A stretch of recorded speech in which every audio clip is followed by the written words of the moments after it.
उसके बाद अगर आप बात करें तो energy stored in a charge capacitor, तो आप एनर्जी जो है वो चार्ज कैपेसिटर के अंदर किस तरह से स्टोर होगी,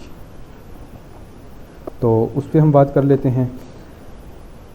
अब इसके लिए हम थोड़ा सा अपना जो चार्जिंग प्रोसेस जो हमने इससे पहले अंडरस्टैंड किया उससे थोड़े डिफरेंट अंदाज से हम चार्जिंग के प्रोसेस को देखते हैं। Because positive and negative charges are separated in system, plates of the charge are connected by the conductor, the discharge can often. अच्छा, उससे पहले अब कुछ बातें कुछ इस तरह से की जा रही हैं कि एक जनरल ओवरव्यू है और उसमें आपको ये बात बताई जा रही है कि आपके पास जो कैपेसिटर्स होते हैं वो जब आप उनको किसी भी कंपोनेंट के अंदर सर्किट के अंदर लगा देते हैं और उसको वोल्टेज अप्लाई करते हैं तो वो चार्ज हो जाते हैं।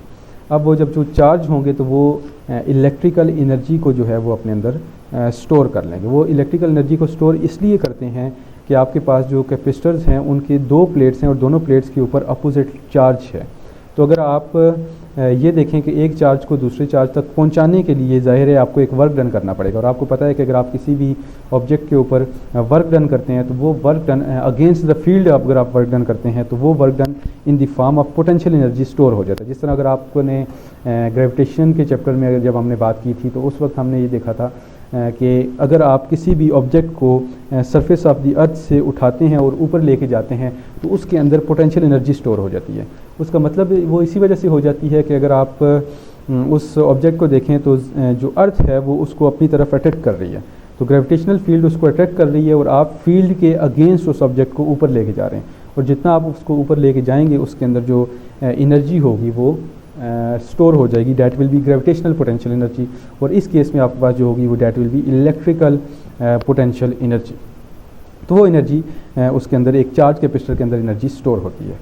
अब अगर आपने देखना है कि वो एनर्जी उसके अंदर स्टोर है और उसकी अगर आपने एक फ़िज़िकल और विजिबल एविडेंस लेनी है आपने, तो उसमें आप फिर इस तरह से कर सकते हैं कि आप ये काम करें कि आप किसी भी कैपेसिटर को आप चार्ज कर लें, और चार्ज करने के बाद आप उसकी जो प्लेट्स हैं या दो उसके जो टर्मिनल्स आपको बाहर नज़र आएंगे उनको आप किसी वायर के ज़रिए कनेक्ट कर दें।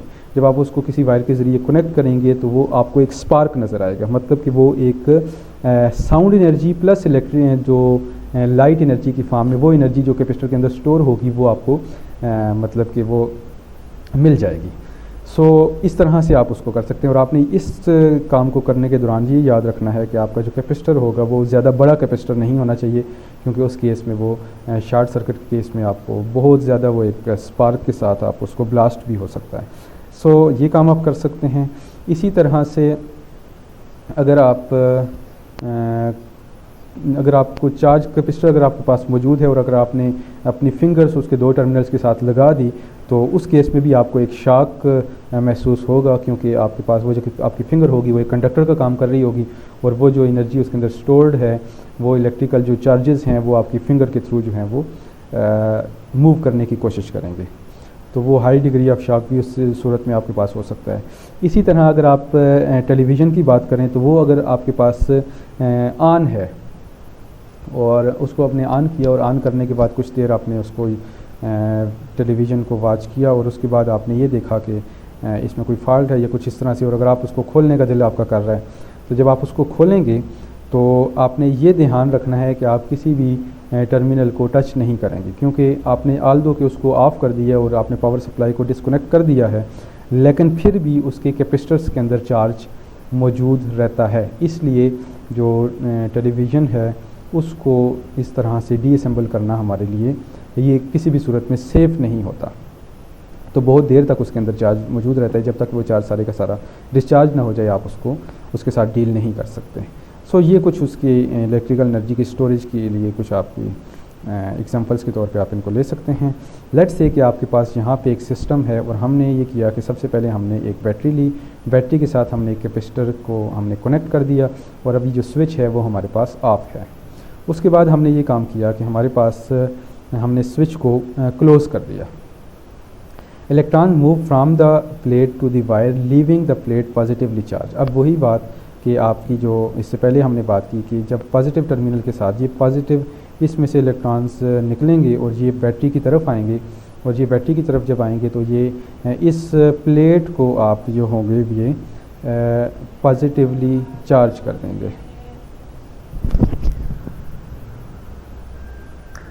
जब इलेक्ट्रॉन्स यहाँ से निकल जाएंगे तो उस केस में ये पॉजिटिवली चार्ज हो जाएगा। इन द सेम वे हमारे पास यहाँ से इसमें इलेक्ट्रॉन्स आएंगे, electrons move from the wire to the plate, तो ये वायर की तरफ आएंगे और हमारे पास ये नेगेटिवली चार्ज हो जाएगी। Electric field between the plates, उसमें इलेक्ट्रिक फील्ड इस तरह से होगी, वायर के अंदर जो इलेक्ट्रिक फील्ड होगी वो कुछ इस तरह से होगी।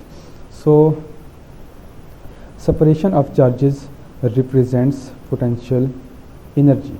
अब ये देखिए कि आपके पास यहाँ पे जो मेन पॉइंट है वो हमारे पास यहीं पे है कि आपके पास ये जो प्लस चार्ज है, ये नेगेटिव चार्ज है, ये एक दूसरे से सेपरेट हैं, तो मतलब एक दूसरे से दूर हैं। तो मतलब कि आपको ये बात पता है कि पॉजिटिव और नेगेटिव चार्ज आपस में अट्रैक्ट करते हैं। तो ऑब्वियसली अब ये क्योंकि एक दूसरे से हमने इनको दूर रखा हुआ है, तो मतलब यहाँ पे हमारे पास एक इलेक्ट्रिकल एनर्जी मौजूद है। अब वो इलेक्ट्रिकल एनर्जी कहाँ से आई है? वो chemical potential energy in the battery is reduce. अब ये पोटेंशियल एनर्जी जो बैटरी के अंदर थी, जो केमिकल एनर्जी थी बैटरी के अंदर, वो हमारे पास इलेक्ट्रिकल पोटेंशियल एनर्जी में कन्वर्ट हो गई है। सो हम आगे बात करते हैं।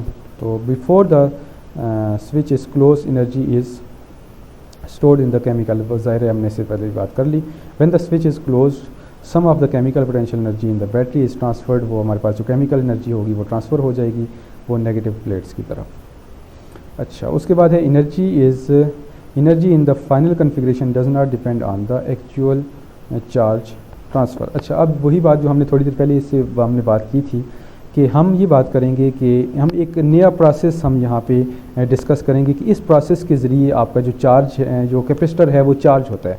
तो मतलब चार्जिंग ऑफ द कैपेसिटर का एक नया प्रोसेस हम यहाँ पे डिफ़ाइन करने जा रहे हैं।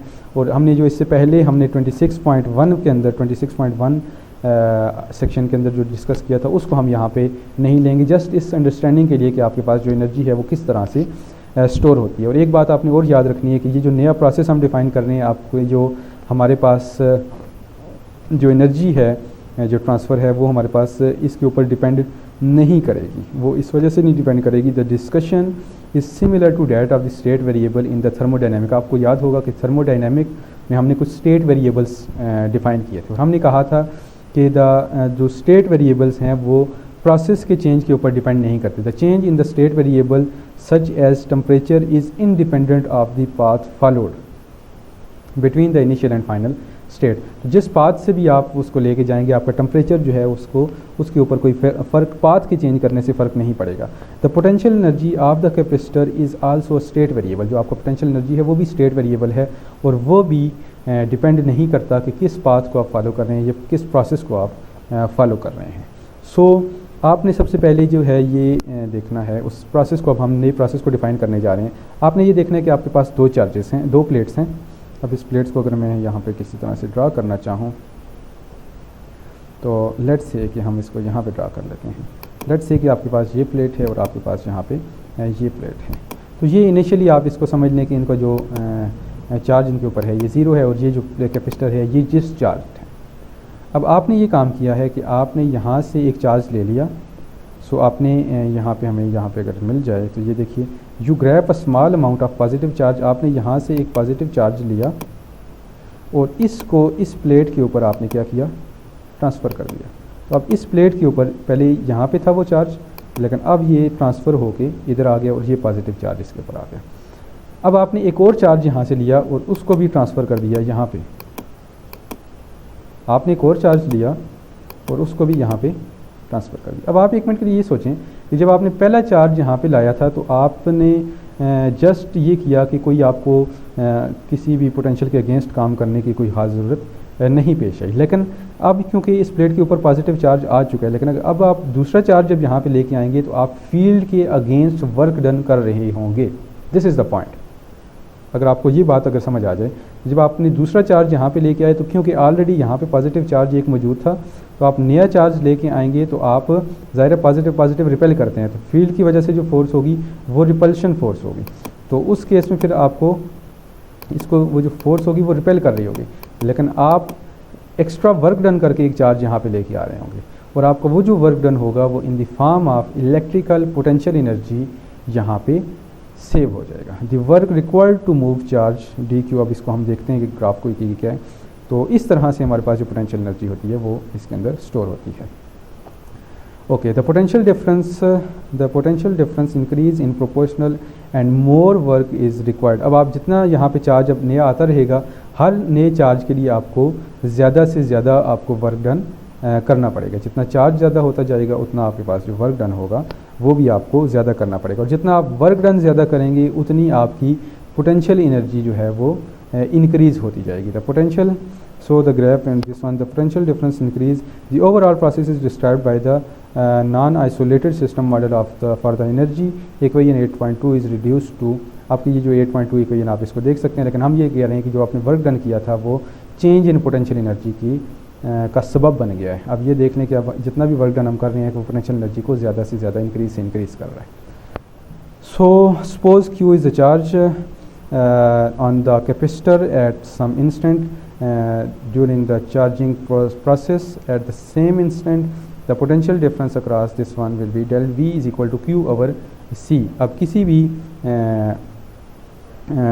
पॉइंट के ऊपर या किसी भी टाइम पे आपके पास जो चार्ज है, लेट्स से कि वो आपके पास इस कैपेसिटर के ऊपर जो चार्ज है वो Q है और आपके पास उस कैपेसिटेंस की कैपेसिटी C है, तो उस दौरान अगर आप पोटेंशियल डिफरेंस फाइंड करना चाहें तो आपके पास ये फार्मूला है del V is equal to Q over C। ये C is equal to Q V ही है, आल्दो कि हमने ये जो Q है ये हमने ऐसा Q लिया है कि जो कि टाइम के साथ वेरी कर रहा है।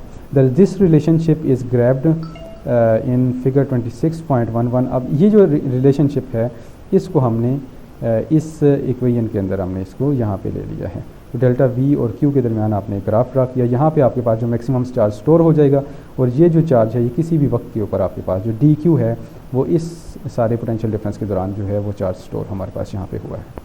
So dW is equal to delta V into DQ, dW is equal to delta V into DQ।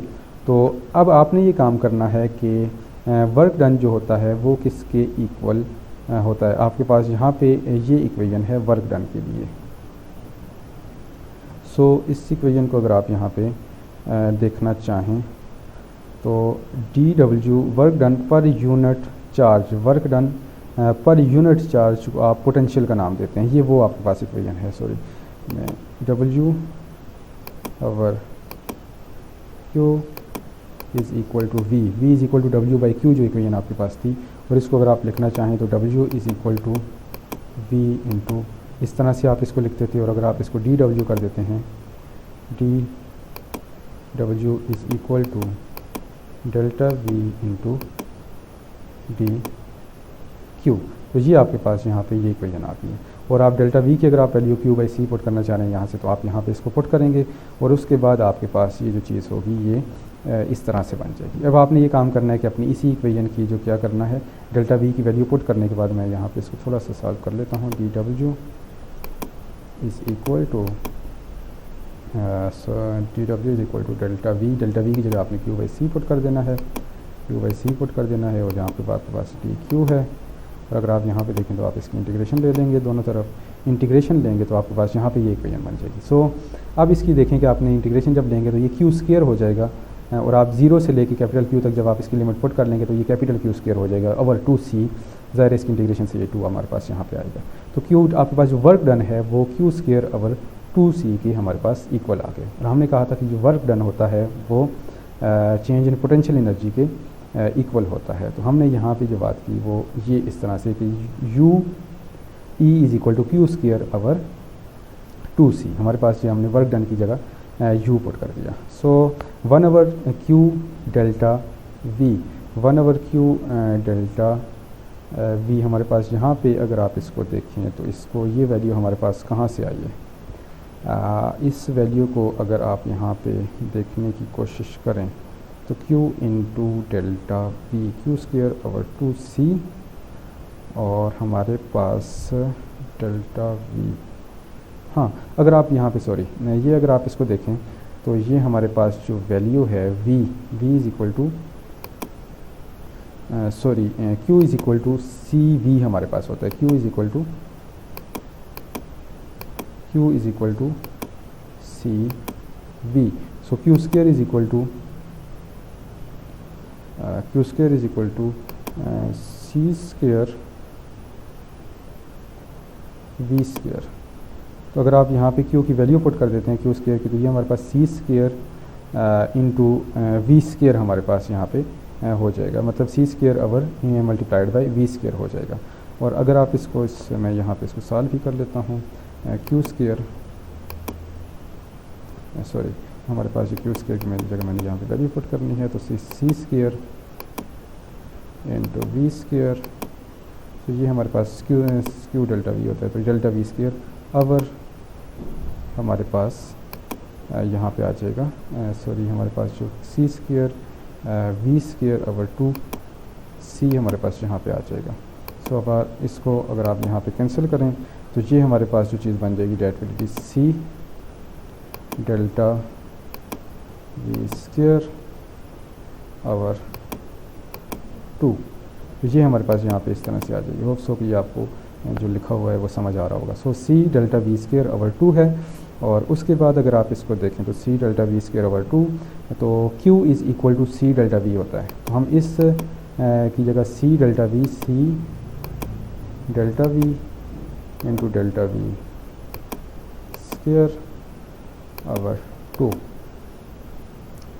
This is equal to Q, sorry यहाँ पे अब ये नहीं आएगा, डेल्टा वी सिर्फ आएगा, Q डेल्टा वी आवर 2।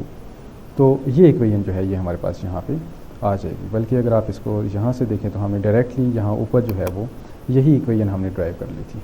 तो इस तरह से भी हम कर सकते हैं, सी डेल्टा वी होल का स्क्वायर हमारे पास यहाँ पे इस तरह से आ जाएगा। सो यू ई की वैल्यू आपको यहाँ पे इस तरह से मिल जाएगी। अब आप ये देखिए कि आपके पास जो डेल्टा वी है वो ई डी के बराबर है, और आपके पास जो सी है वो एप्सिलॉन नॉट ए ओवर डी के इक्वल है। तो अगर आप डेल्टा वी और सी की वैल्यू, डेल्टा वी और सी की वैल्यू यहाँ पे अगर आप सब्स्टिट्यूट कर देते हैं तो आपको जो इक्वेशन है वो कुछ इस तरह से मिल जाएगी। अब कुछ चीज़ें आपके पास यहाँ पे जैसे डी है, तो हमारे पास यहाँ पे ये जो डी होगा ये हमारे पास आई थिंक ये क्योंकि डिनोमिनेटर में है तो ये कैंसिल हो जाएगा या नहीं कैंसिल होगा। इसको आप यहाँ से देखिए कि आपके पास क्योंकि डेल वी स्क्वायर है तो एक डी हमारे पास कैंसिल हो जाएगा और एक डी हमारे पास यहाँ पे आ जाएगा, एप्सिलॉन नॉट ए आ जाएगा। और थोड़ी सी सिंप्लीफिकेशन के बाद आप U is equal to something like this, जो एनर्जी आपके पास होगी वो इस तरह से हो जाएगी। नेक्स्ट चीज़ जो हम देखने जा रहे हैं वो है हमारे पास एनर्जी पर यूनिट वॉल्यूम, जिसको आप एनर्जी डेंसिटी का नाम देते हैं। तो एनर्जी डेंसिटी, अब आप इसको देखें तो हमारे पास यहाँ पे ए जो है ये एरिया है और डी जो है ये हमारे पास एक लेंथ है, ये डिस्टेंस है बिटवीन टू प्लेट्स। यहाँ पे इन दो प्लेट्स के दरमियान जो डिस्टेंस है डैट इज़ डी, और ए जो है वो एरिया ऑफ दी प्लेट है। तो अब देखिए कि नाउन एज एनर्जी डेंसिटी। अब इसको अगर आप यहाँ पे नीचे जाके डिवाइड कर दें, ए डी को हम नीचे जाके अगर यहाँ पे डिवाइड कर दें, और इसको आई थिंक मुझे यहाँ पे कहीं पे लिखना चाहिए। So U E is equal to 1/2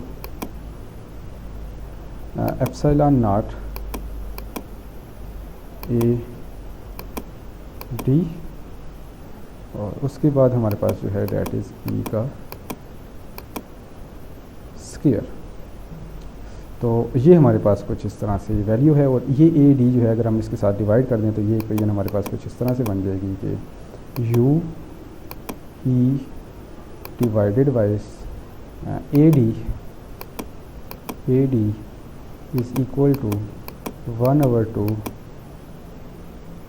epsilon naught into E का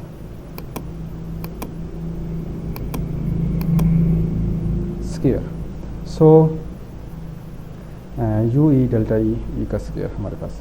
सो ये जो यू ई और ए डी है इसको हमने स्मॉल यू ई का नाम दे दिया है, और ये जो यू ई है ये हमारे पास एनर्जी डेंसिटी हम इसको कहते हैं। तो एनर्जी पर यूनिट वॉल्यूम वो हमारे पास उसका जो फार्मूला आएगा वो इस तरह से आ जाएगा।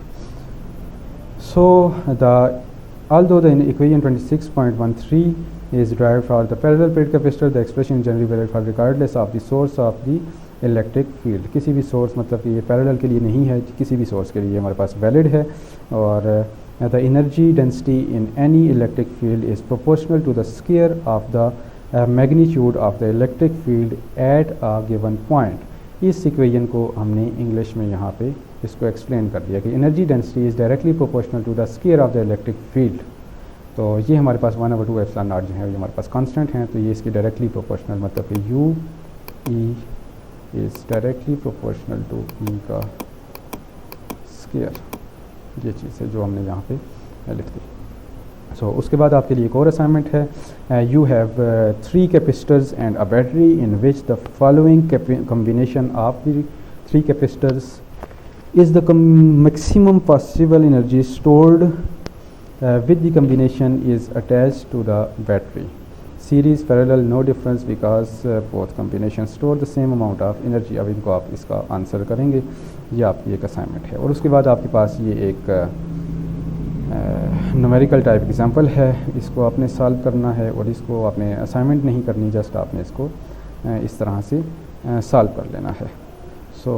आज की वीडियो के लिए जस्ट इतना ही। आप इसको अपने पास प्रैक्टिस करें और उसके बाद देखें कि आपको कोई चीज़ अगर समझ नहीं आती तो उसके लिए इंशाल्लाह हम बहुत जल्द यूट्यूब के ऊपर ही एक लाइव सेशन हम रखने जा रहे हैं। उससे पहले आप अपने जो क्वेश्चंस हैं वो आप मुझे सेंड कर देंगे और उस लाइव सेशन के अंदर हम इसको डिस्कस कर लेंगे। और उस दौरान अगर आपका कोई सवाल होगा तो आप कमेंट्स में पूछ सकते हैं, और अगर आप उस लाइव सेशन के दौरान जो कोई भी अवेलेबल नहीं होगा तो वो बाद में जो रिकॉर्डेड वर्जन उसका होगा उससे अपने क्वेश्चंस को क्लियर कर सकता है। अभी की वीडियोस के लिए बस इतना ही। Thank you so much.